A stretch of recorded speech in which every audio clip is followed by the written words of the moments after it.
past 2 weeks, the number of cases of COVID-19 outside China has increased 13-fold, and the number of affected countries has tripled. There are now more than 118,000 cases in 114 countries, and 4,291 people have lost their lives. Thousands more are fighting for their lives in hospitals. In the days and weeks ahead, we expect to see the number of cases, the number of deaths, and the number of affected countries climb even higher.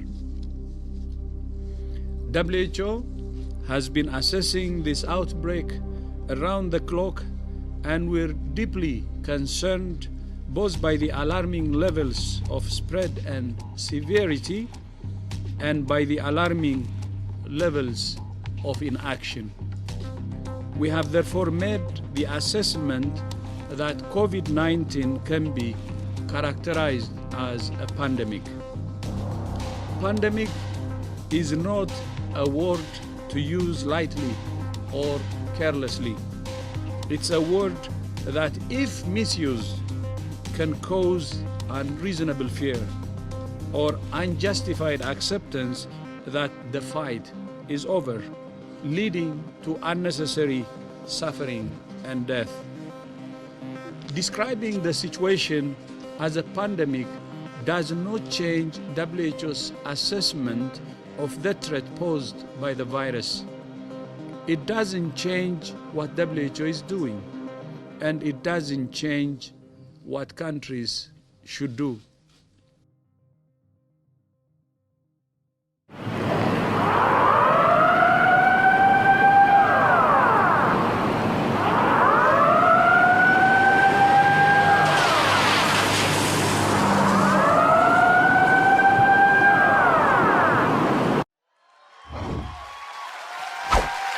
Great to be here. Hi, thank you. I've been on the road doing comedy for 10 years now, so bear with me while I plaster on a fake smile and plow through this shit one more time.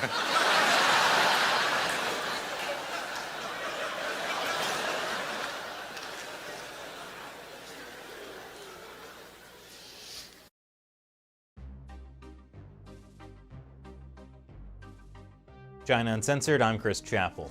The CCP virus. That's what I've been calling the coronavirus pandemic that spread around the world, because the Chinese Communist Party, the CCP, was more concerned about covering it up than preventing its global spread. How many Americans are going to die from it? Well, the White House has a guess. 100 to 240,000 Americans. Tonight, health officials say even if people do their part, between 100,000 and 240,000 Americans could die from the coronavirus. And guess what? That's optimistic. Currently, the coronavirus mortality rate in the US is about 2%, which is one reason why the Trump administration is saying social distancing guidelines need to be followed. Today, they unveiled this model showing millions could die if social distancing guidelines are not followed. Or as Trump simply said, it could be a hell of a bad 2 weeks. So now that we have an idea of how bad the CCP virus could get in the United States, try this one on. US intelligence says China lied about the virus outbreak. Yes, US intelligence is only 2 months behind China Uncensored. However, a classified report does come to the conclusion that China's public reporting on cases and deaths is intentionally incomplete, and that China's numbers are outright fake. Maybe someone should tell the World Health Organization. Actually, a big part of why Chinese authorities have been able to cover up the CCP virus is because the World Health Organization is so willing to not only go along with, but praise China's coronavirus response. Now, Rick Scott, a US Senator from Florida, wants Congress to investigate the World Health Organization over accusations that it helped China cover up the severity of its initial coronavirus outbreak and then failed to hold the country accountable as the pandemic spread across the globe. But it isn't just one senator. the whole US government is ramping up efforts to counter coronavirus disinformation from China. US officials are considering expelling suspected Chinese spies who work at Chinese state-run media outlets in the US. Secretary of State Mike Pompeo said a recent meeting of the G7 discussed China's coronavirus disinformation. Don't worry, it was a digital meeting. FEMA and the Department of Homeland Security also set up the Coronavirus Rumor Control website to, quote, help the public distinguish between rumors and facts. Unfortunately for both FEMA and Homeland Security, the internet is full of conspiracies about FEMA and Homeland Security. So if they haven't managed to do anything about that, I don't know what they'll be able to do about the coronavirus. Unless that's what the reptilian overlords at FEMA want. Of course, the accusations that Chinese officials did any kind of cover-up is ridiculous, according to Chinese officials. In fact, they say the coronavirus really began in the US. But that's not all. The Chinese Foreign Ministry is questioning why the US is really expelling the hard-working, truthful reporters from Chinese state-run media. Is it because they're trying to cover up something? Are they trying to hide how bad things are in the US? I believe that's called projection. But hey, let's forget about how the Chinese Communist Party caused the coronavirus outbreak by covering it up for almost 2 months. The important thing is that now they're saving the world, according to themselves, by donating or selling lots of coronavirus medical equipment around the world. The problem is, it doesn't always work. Turkey just rejected a sample of Chinese testing kits because testing kits were only 30 to 35% accurate.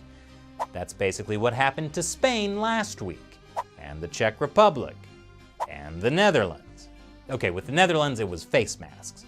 In fact, it seems the whole Chinese economy is trying to cash in on the coronavirus panic. And it makes sense because the Chinese government is putting on pressure to restart the economy. And the majority of things like face masks were already made in China. Whoops. But the problem is now a lot of Chinese companies that didn't make medical supplies before are trying to get in on the action, and they might not be qualified to do that. According to the New York Times, one man made fake Honeywell N95 respirators at a makeshift factory on a farm. Pharmacies sold ineffective knockoffs of a Chinese version of Clorox. In one Chinese province, authorities seized more than 7 million masks that were substandard, mislabeled, or counterfeited. If you thought counterfeit handbags from China were a problem, now imagine using counterfeit respirators that don't actually protect you from the virus. It's horrifying. To be fair, I don't think the Chinese Communist Party is purposefully selling counterfeit medical supplies to the world. That would be stupid, because then people wouldn't believe that China is saving the world. But in a system where counterfeiting is often encouraged, they're having trouble controlling the quality of the supplies. Even Chinese state-run media know it's a problem. But at the same time, they'd like you to know that those quality concerns are definitely overblown. They're just an attempt to hype up recent incidents to smear China's manufacturing sector and its intention to help other countries. I don't know, I think that having counterfeit masks is probably worse than people reporting on counterfeit masks. But that's just my opinion. The good news is countries around the world are starting to wise up when it comes to Chinese-made equipment. Only in some ways, though. Since social distancing and self-quarantines have become so fashionable, the video conferencing app Zoom has become incredibly popular. And guess what? They have engineers, R&D, and at least one data center located in China. Did I mention the privacy and security issues? So that's horrible. Don't worry though. If you feel uncomfortable now using Zoom, the UN has just announced an amazing partnership with the Chinese company Tencent to provide video conferencing tools. This is fine, which is probably how the Chinese Communist Party feels. Because check out this riot on a bridge connecting China's Jiangxi province and the virus epicenter of Hubei. Supposedly, authorities in Jiangxi were trying to stop people from leaving Hubei, even after the ban on travel from Hubei was lifted. It turned into a fight between police officers from two different cities on either side of the border, not to mention all of the people trying to leave. The Chinese Communist Party hasn't made the coronavirus disappear, but it's still capable of making its critics disappear. A Chinese college senior who wrote on WeChat, "Down with the Communist Party," is missing. Don't worry, I'm sure the Communist Party knows right where he is.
Well, I'll ask the question, which will shock many in your audience, I'm sure.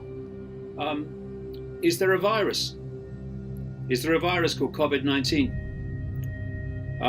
When you talk and listen to virologists and specialists and doctors who are not allowed into the mainstream media, doctors around the world in Germany and America and Austria, they are asking that question big time. Because you know they have not identified COVID-19. And so what's going on, I can elaborate on and how this all plays out and why people appear to be dying from it.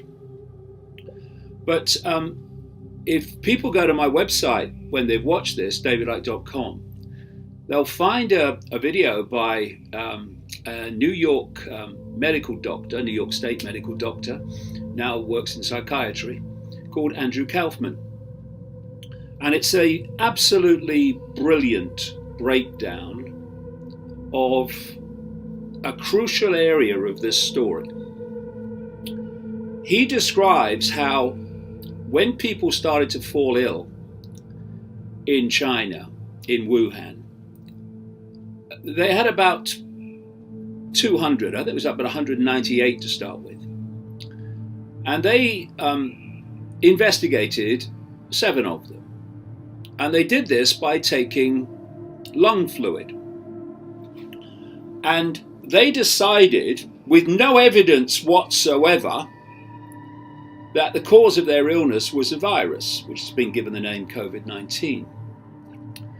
But they never identified a virus from the lung fluid. They identified genetic material, which they coded.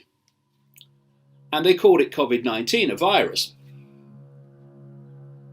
That genetic material is produced by a string of other possible causes, including lung cancer. So what they started doing, and this is what's happening to a large extent around the world still to this day, is they started to diagnose COVID-19, which they'd never identified and isolated, through symptoms. And you will notice that they are describing, what are the symptoms of COVID-19? Oh, they're flu-like symptoms. Yeah. The symptoms are the same as, again, a long list of other causes, including influenza, cold, etc., etc. But suddenly, instead of diagnosing them in their spectrum of possibility, anyone with those symptoms now had COVID-19, and it went down, they got COVID-19. So loads of people who had respiratory and other symptoms that would relate to flu-like symptoms, especially this year, in this time of the year, was now COVID-19. So the numbers started to fly, purely on redesignating all those symptoms from many possible causes as COVID-19, which they've never identified. The Chinese then, before they had any proof that it was a virus, or whatever it was causing those people to fall ill, they developed a test for it called a PCR test. Actually, it's an RT-PCR test. And this is what is being used to test people in America and all around the world now. And it is not testing for COVID-19. How can it? They've not identified it and isolated it. What it's testing for is this sequence of genetic material found in the lungs of these patients in China that has a long list of other possible causes, including lung cancer. And what Kaufman, and then of course what happens is that people are tested, they test positive for not the virus, but for this genetic material, and they're now COVID-19. So you can see the numbers getting greater and greater and greater. And Kaufman then goes on to point out that when cells are toxic, when they are poisoned, what happens is they release, as part of the immune cleansing system, they release something called exosomes. This is all part of the natural body response system to toxicity in the cells. And without that, we'd be in real trouble. And these exosomes are also found in lung fluid, where this whole thing was supposed to come out of. What he then does is show you a picture of a exosome, and he shows you a picture of alleged COVID-19, and they are the same.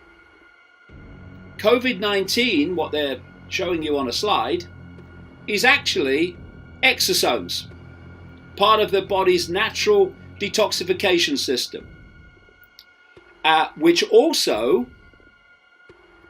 comes into that genetic material. And so whenever you have toxic cells, which can be caused by disease, they can be caused by stress and fear, be caused by toxins, they can be caused by electromagnetic fields, brackets 5G. When the cells become toxic, they release these exosomes as part of the response process. And then when you look at the list of characteristics of exosomes and so-called COVID-19, including the same very receptors on the cells that they lock into, they're exactly the same. And so what's happened is they have taken the toxic response system of the body, exosomes, and they've renamed it COVID-19. So when they do the test, it's not for COVID-19, it's for the genetic material, and in that genetic material, you'll find exosomes. And therefore, we have a pandemic, it is claimed, by renaming a natural cellular response system COVID-19 that has destroyed the global economy on purpose. Been predicting it for ages in my books, and has created dependency on the state and authorities for billions of people. They have changed the world in a way it will never return to how it was before.